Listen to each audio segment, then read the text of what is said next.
চারিদিকে এত রোদ্দুর একটু মেঘ নেই, চারিদিকে এত রোদ্দুর একটু মেঘ নেই।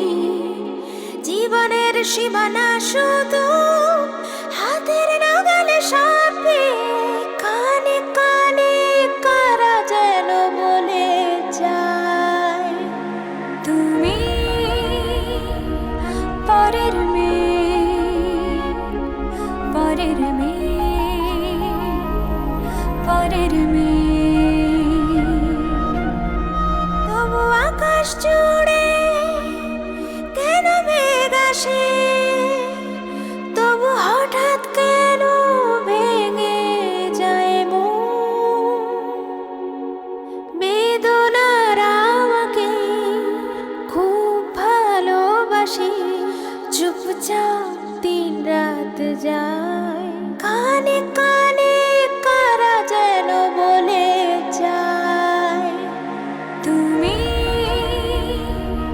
পরের মেয়ে, পরের মেয়ে। কেমন আছো তুমি? জি আমি ভালো আছি। আপনি? আমি আমি সবসময় খুব টেনশনে থাকি, কখনো ভালো থাকি না। কখনো তোমার আঙ্কেলের জন্য, মানে আমার হাজব্যান্ডের জন্য, কখনো নাজিফার জন্য। আমার না মাথা ব্যথা করছে, এই যে বাম এনেছি, মালিশ করে দাও আমার মাথা। আমি পারবো না, আমার হাত পা এমনি ব্যথা করে, আমার কেউ নাই টিপে দেওয়ার। আই, তুমি আগে আমার মাথাটা মালিশ করে দাও, তারপর আমি তোমার হাত পা টিপে দিচ্ছি। নাও না প্লিজ দাও। হাত পা টিপে দিচ্ছে না, আমি ওইসব তোমাকে দিয়ে ওইসব হাত পা টিপাবো না। আমার মনে আছে একবার কি জোরে আমার পা টিপে দিছে, মারে মা, আমার হাড্ডি গুড্ডি সব ভেঙে দিচ্ছে। আরিয়ানা আমাকে বাবা হিসেবে মেনে নেবে কিনা আমি জানি না, ঠিক, কারণ ও তার বাবার ব্যাপারে অনেক সেন্সিটিভ। কারেক্ট। কিন্তু একটা কথা বলতে পারি আন্টি, আমরা দুজন এত ভালো বন্ধু হব, এত ভালো বন্ধু যে পৃথিবীর সব বাবা সন্তানের রিলেশনশিপও হার মেনে যাবে। কিন্তু একটা কথা বলতে পারি আন্টি, আমরা দুজন এত ভালো বন্ধু হব, এত ভালো বন্ধু যে পৃথিবীর সব বাবা সন্তানের রিলেশনশিপও হার মেনে যাবে। ওকে, তোমার ইন্টেনশনটা আমি বুঝেছি। এরপর আমি আমার সব প্রশ্ন করবো একজনের, যেটা গার্জিয়ানের মতো করতে হয়, ঠিক তেমনি। হ্যাঁ আন্টি প্লিজ বলেন না।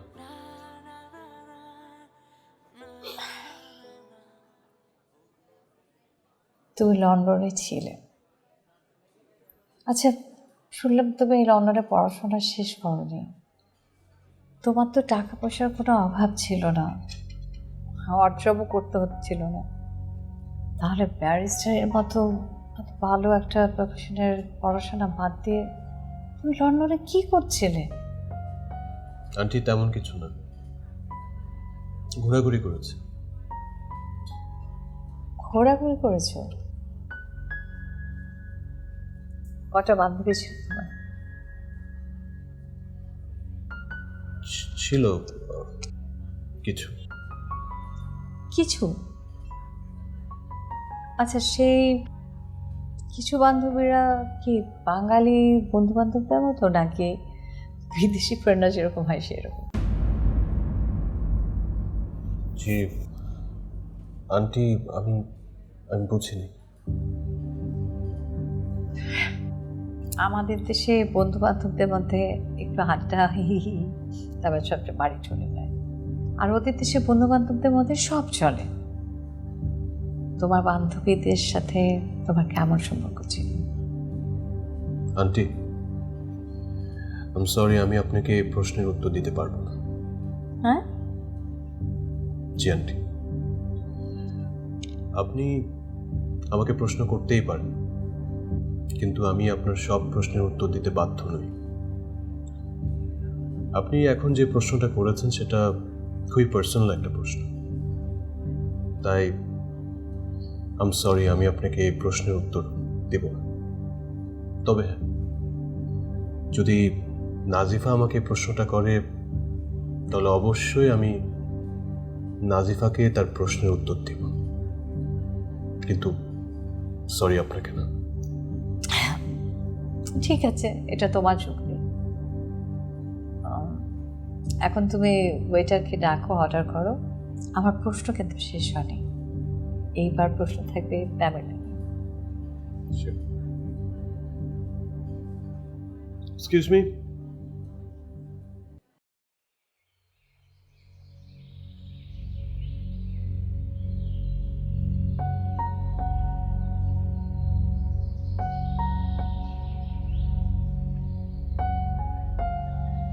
কি হলো? কই, তোমার তো জ্বর টর কিছুই নেই, কাশি টাশিও নেই। তো না মানে সকালে বলছিলে না তোমার শরীরটা খারাপ। শরীর খারাপ কি শুধু সর্দি কাশিতেই হয়? তুমি এভাবে কথা বলছো কেন? আচ্ছা শোনো, গত 5 বছরে তোমাকে একটা দিনও অফ ডে নিতে দেখিনি, আর সকালে বলেছো শরীর খারাপ। কি হয়েছে তোমার? আমার কিছুই হয়নি, আমার এমনি শুয়ে থাকতেই ভালো লাগছে। তোমার অসুবিধা আছে? তুমি যাও তো, আমাকে বিরক্ত করো না। আমাকে নিয়ে তো তোমার টেনশন করা লাগবে না, আর আমাকেও কোনো টেনশন দিও না তুমি। আমার সাথে কথা বললে তোমার টেনশন হয় আকবর? পারভিন, আজকেই একজনকে 25 লক্ষ টাকা দামের একটা গাড়ি দিতে হয়েছে। এই জন্য আমার মেজাজটা খুব খারাপ আছে। আমাকে বিরক্ত করো না প্লিজ। গাড়ি দিতে হয়েছে? তুমি কি বড় সরকারি কোনো প্রজেক্ট পাচ্ছ? জি না, বলতে পারো একজনকে এমনি এমনি আমার দিতে হয়েছে। এমনি এমনি গাড়ি দিতে হয়েছে? হ্যাঁ। কাকে দিয়েছো? কেন গাড়ি দিয়েছো? আর আমার উপর এত বিরক্ত হচ্ছে কেন? কারণ এটার জন্য তুমিও কিছুটা দায়ী। আমি দায়ী? হ্যাঁ। কি করে দায়ী? পারভিন, তুমি প্লিজ যাবে? না, না শুনে আমি যাব না। ঠিক আছে, তাহলে আমিই চলে যাচ্ছি। I will go. আমিও তোমার ছেলের মতো ঘর থেকে বেরিয়ে যাবো। যাচ্ছি, প্লিজ।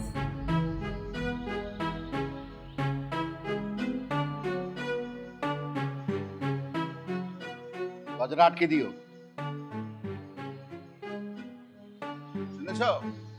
দরজাটা আটকে দাও, কেউ যেন না ঢুকতে পারে।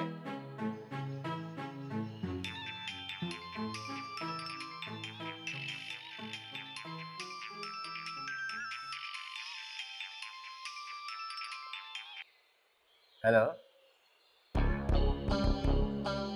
জি জি জি, হ্যাঁ হ্যাঁ ভালো আছি। আপনি পেয়েছেন তো না? আমার আর কি পছন্দ, আপনি যেভাবে চেয়েছেন সেটাই তো পাঠিয়েছি।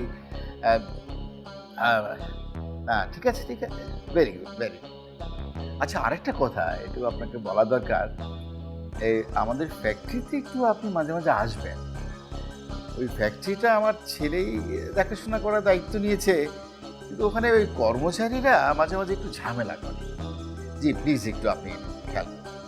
আচ্ছা বাদি ভাই, হ্যালো হ্যালো হ্যালো, এক মিনিট, আর একটা কথা আপনার সঙ্গে বলার ছিল।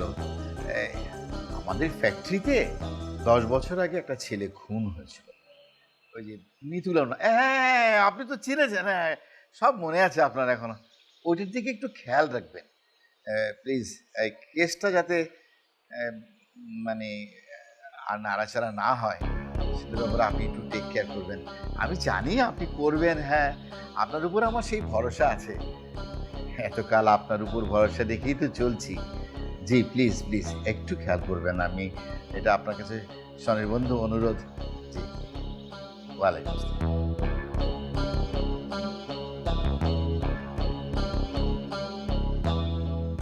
একটা পুরানো কবর ঢাকা দিতে 25 লাখ টাকা বেরিয়ে গেল।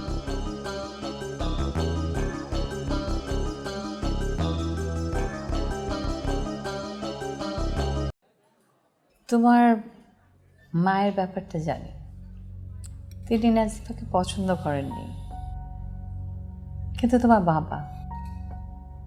বাবার মতটা কি? আন্টি, বাবার ব্যাপারটা অনেক বেশি ইজি হবে। বাবা তো নাজিফাকে খুব কাছের থেকে চিনে জানে, ভালোবাসে। বাবাকে কনভিন্স করা খুবই সহজ হবে।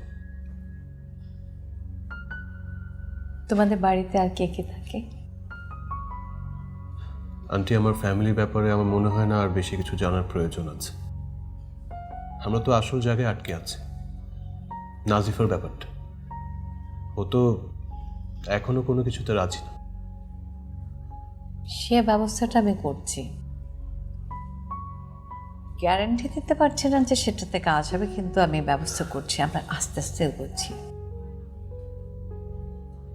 আন্টি, আমি জানতে পারি যে তাকে কিভাবে আপনি রাজি করাবেন? আপাতত না। কিন্তু আন্টি, হোয়াট অ্যাবাউট রাজিয়া খালা, মানে নাজিফার শাশুড়ি?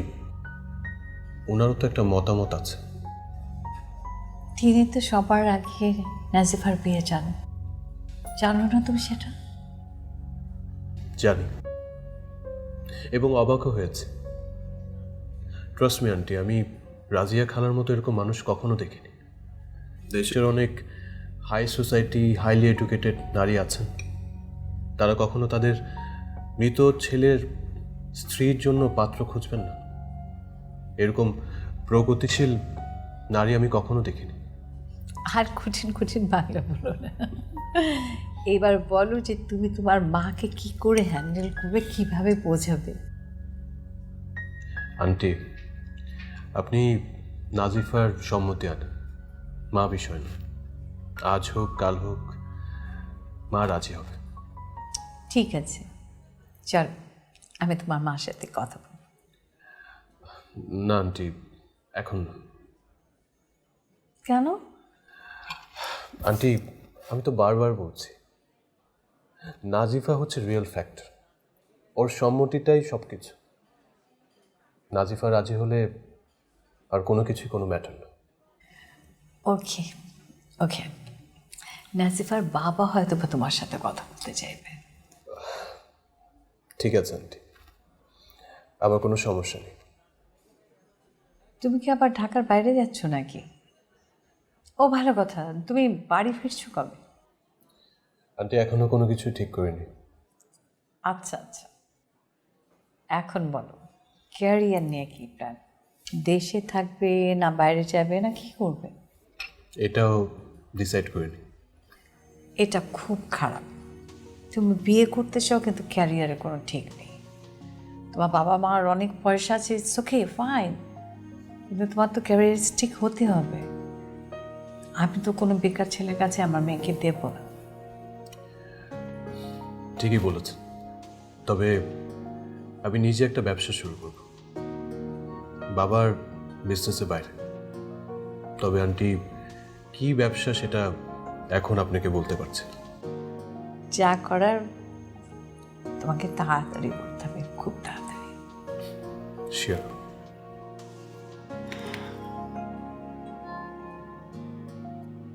আর তো কোনো কথা নেই, তারপরে বলছি স্যার।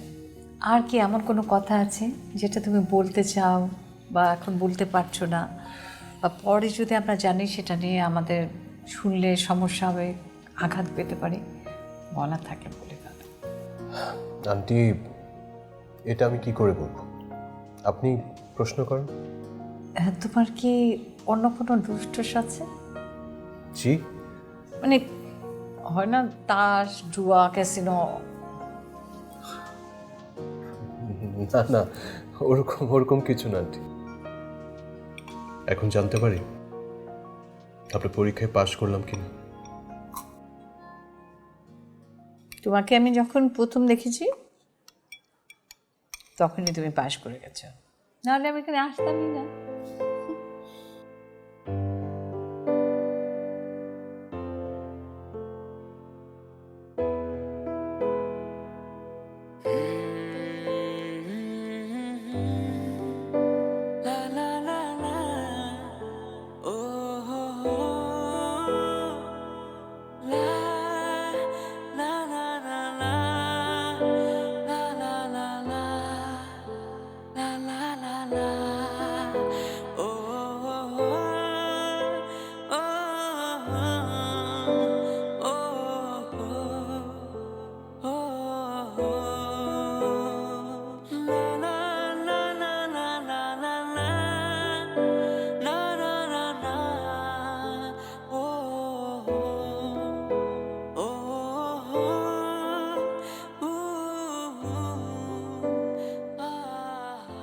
ইরফান ভাই, হ্যাঁ কি হয়েছে তোমার, এমন দেখাচ্ছে কেন? আবার বলেন না, আজকে তো চেয়ারম্যান স্যার আসে নাই। জিএম স্যার নিজের চেয়ারম্যান মনে করতেছে। আমারে একটার পর একটা কাজ দিয়ে ওয়াসিফ স্যার ব্যস্ত রাখতেছে মনে করেন। আচ্ছা ঠিক আছে, তাহলে তোমার সাথে পরে কথা বলি। না না, অসুবিধা নেই, আপনার কি লাগবে বলেন। না ওই, তুমি ফ্যাক্টরির কারো খোঁজ পেয়েছিলে? ও ওই যে মনসুর ভাই, মনসুর ভাই খোঁজ পাইছি, ওনার সাথে মিতুল ভাইয়ের খুব ভালো একটা সম্পর্ক ছিল। মনসুর? না এই নাম তো শুনি নাই। নাম্বার আছে? আর না, উনি তো অন্য ফ্যাক্টরিতে চলে গেছে।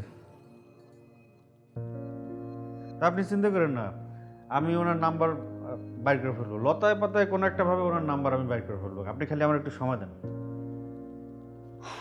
হ্যাঁ, সময় তো দিতেই হবে। আবার ওনাকে পেয়েও যে খুব লাভ হবে তাও তো, থেকে যে কি শুরু করব কিছুই বুঝতে পারি না। আপা, আমি আপনার মনের অবস্থা বুঝতে পারতেছি। আপনি আল্লাহর উপরে ভরসা রাখেন। মিতুল ভাইয়ের অপরাধীরা কেউ মাপ পাবে না, ধরা ওদের পড়তে হবে। আমি একটু দৌড়ের উপর আছি, আমি এখন যাই।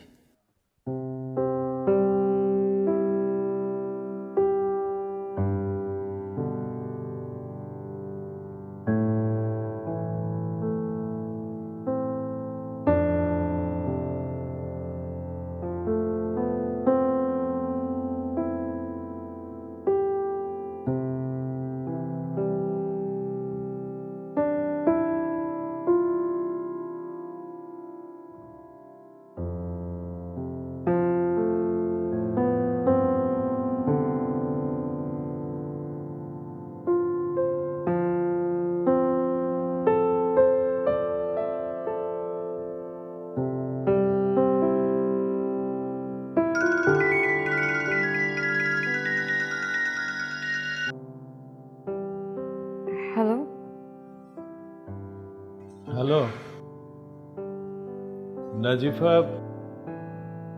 জি বলেন। তোমার কি আজ রাতে একটু সময় হবে? রাতে? কেন বলেন তো? আমি তোমার বাসায় আসতাম, তোমার সাথে একটু কথা বলতাম। ও বুঝেছি, গতকাল মা এসে আমার বিয়ের ব্যাপারে কথাবার্তা বলে গেছেন, আর আজকে আবার আপনাকে পাঠাচ্ছে। না না, আমি তোমার বিয়ে নিয়ে কোনো কথা বলবো না। তাহলে? তোমার মা বলছিল তুমি নাকি তোমার স্বামীর ওই মামলাটা আবার শুরু করতে চাও। তো এ ব্যাপারে যদি তোমার কোনো হেল্প লাগে তাহলে আমি তোমাকে আমার মতো করে সাহায্য করতে পারতাম।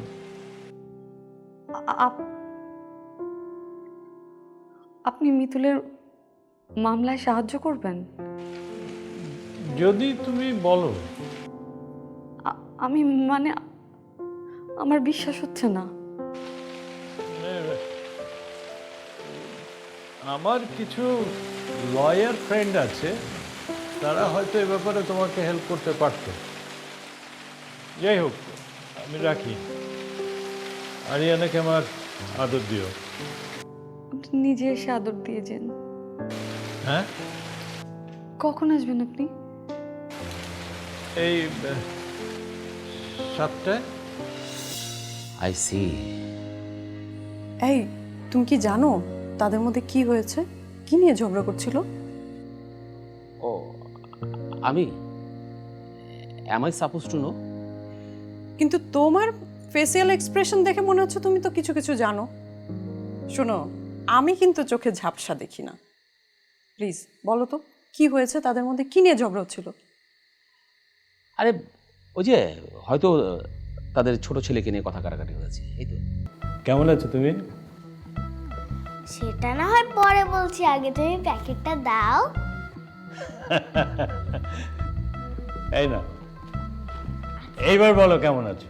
হ্যাঁ এখন বলছি, টেনশনে আছি। টেনশন? কিসের টেনশন তোমার? আরে বাবা, তুমি আমাদেরকে না বলে চলে আসলে, এখন তোমাকে কি খেতে দেবো সেটা একটু টেনশন না। আমি কি খেতে এসছি নাকি? হ্যাঁ, আপনার হাজব্যান্ড মানে মৃত হাজব্যান্ডের বন্ধু বান্ধবের খোঁজ খবর করছিল। Any problem? অবশ্যই কি সেটা? এই যে তুফান ভাই আমার মৃত হাজবেন্ডের ফ্রেন্ডদেরকে খুঁজে বেড়াচ্ছে, আর সেখানে আপনি ইনভলভ হচ্ছেন, এটাই তো অনেক বড় ব্যাপার।